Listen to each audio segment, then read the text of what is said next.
Devoted Queen insistently at wheel of royal duties despite health made Meghan champing at the bit. Buckingham Palace officials have been urged to pace the Queen's diary following her recent health scare, after the 95-year-old monarch led a busy few weeks of royal engagements. Despite her age, the Queen is reportedly reluctant to disappoint people by stepping away from the public spotlight and taking a period of rest.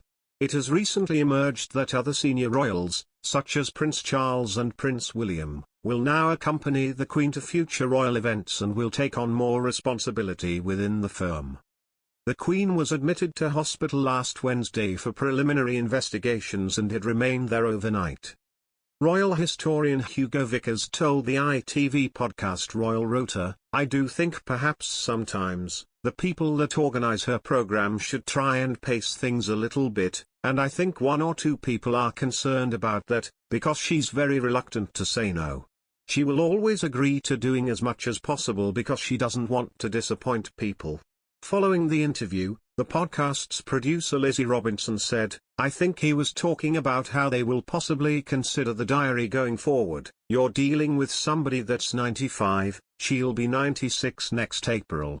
ITV's royal editor Chris Shipp continued, "Maybe it will just speed up the review that they probably do routinely in any case of the Queen's diary commitments. For example, now we've had this, they might actually think, did we ask too much of her in October?" When you think of the age 95, most women actually in the UK retire at 60, so most women have been retired for 35 years by this point.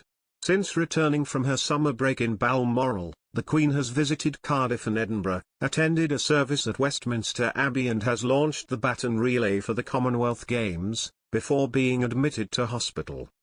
Last Tuesday, she was joined by Prince William and Prince Charles at Windsor Castle, where alongside Boris Johnson, they hosted international business leaders, including Microsoft founder Bill Gates.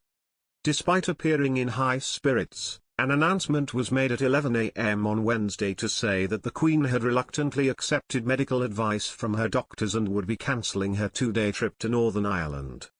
In a following statement, Buckingham Palace said, following medical advice to rest for a few days, the Queen attended hospital on Wednesday afternoon for preliminary investigations, returning to Windsor Castle at lunchtime today, and remains in good spirits. She travelled by car to King Edward VII Hospital in Marylebone and was treated by a team of specialists.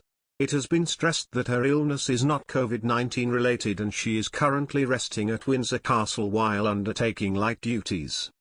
Since returning from her summer break at Balmoral this month, Her Majesty has been whizzing around the country undertaking 19 engagements.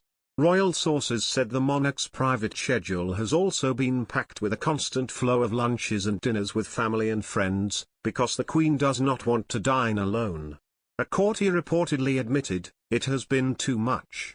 Royal historian Hugh Vickers said, "The problem is that the Queen does not want to disappoint people. She can say no to people, but by and large she doesn't. What you've got to do is pace her." Princess Anne and the Earl of Wessex have already appeared alongside the Queen this month. The Prince of Wales and Duchess of Cornwall also joined her for the opening of sessions of the Scottish Parliament in Edinburgh and Senedd in Cardiff. And Prince William is now said to be heavily involved in the running of the Balmoral and Sandringham estates, along with Prince Charles. The family are understood to meet regularly to go through estate business, which would have previously involved the Queen's beloved Prince Philip.